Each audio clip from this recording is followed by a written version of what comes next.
Welcome to Telugu classes by పూర్ణిమ.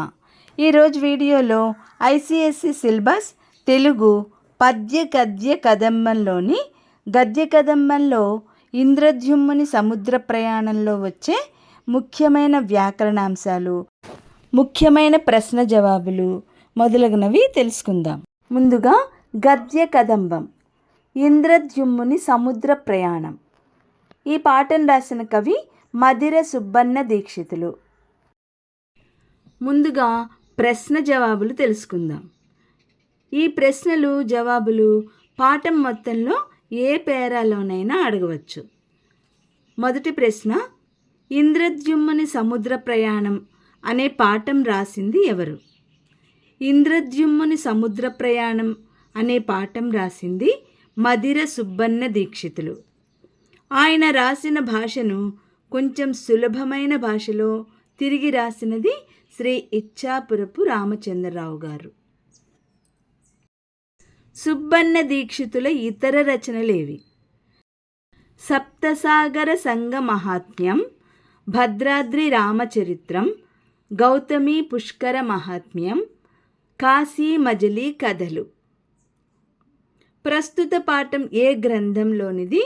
ఆ కథలు ఎక్కడివి? ప్రస్తుత పాఠం కాశీ మజిలీ కథలు అనే కథల సంపుటిలోనిది.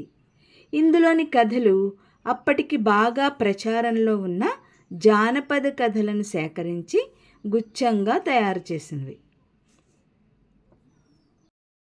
దీక్షితులు గారి జీవితకాలం తెలపండి. దీక్షితులు గారు 1868లో జన్మించారు.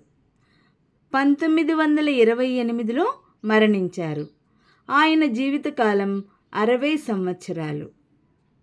కాశీ మజిలీ కథలను సరళమైన తెలుగులో రాసినది ఎవరు?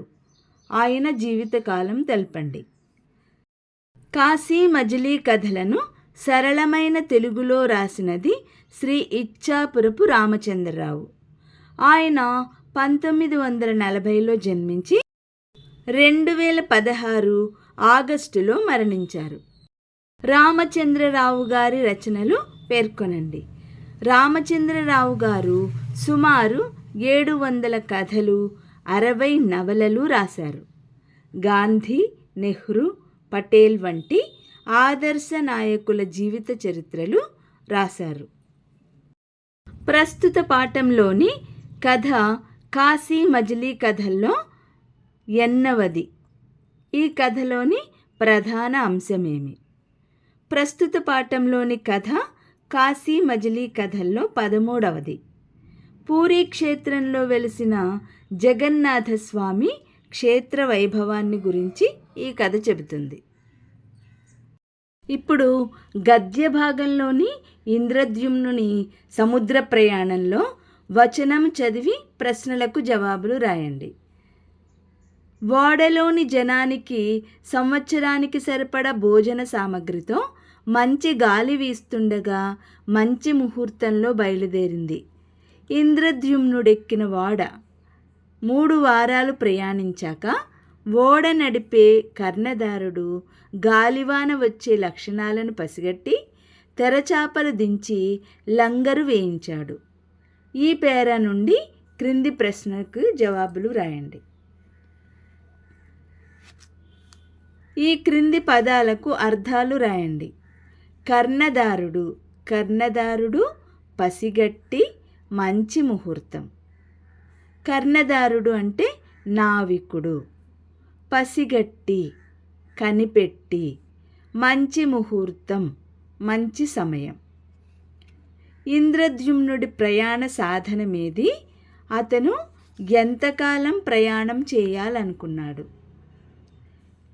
ఇంద్రద్యుమ్నుడి ప్రయాణ సాధనం ఓడ.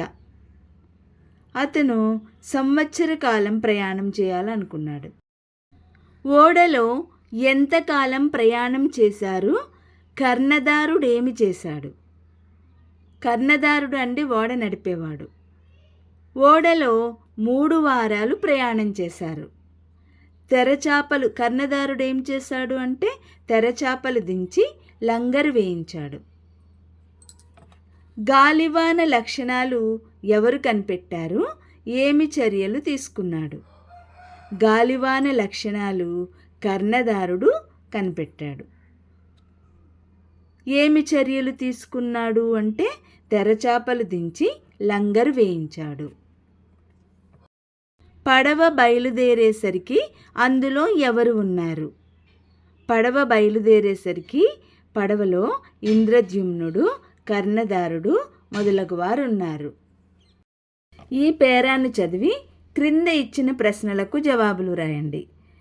3 రోజులు ధైర్యంగా ఉన్న 4వ రోజున ఇంకా పెద్ద తుఫాను రావడం తథ్యమని, పడవ నిలవదని ఓడ సర్దారుడు చెప్పేశాడు. అందరూ దేవుడి మీద భారం వేసి భయంగా చూడసాగారు. పడవ సముద్రంలో మునిగిపోయింది. ఇంద్రద్యుమ్నుడు చిత్రసేనను పట్టుకొని ఈదసాగాడు. కొంతసేపు అయ్యేసరికి ఆమె జారిపోయింది. ప్రశ్నలు: ఇంకా పెద్ద తుఫాను రావడం తథ్యం. ఈ మాటలు ఎవరు ఎవరితో అన్నారు? సందర్భం వివరించండి. ఓడ సర్దారు ఇంద్రద్యుమ్నునితో అన్నాడు. పడవ సముద్రంలో మునిగిపోయే సందర్భంలో అన్నాడు. నావలో ఇంద్రద్యుమ్నుడు ఎన్ని రోజులు ప్రయాణం చేశాడు? ఎన్ని రోజులు ఓడ ఆగింది? 3 రోజులు ప్రయాణం చేశాడు. 4వ రోజున తుఫాను రావడంతో ఓడ ఆగింది.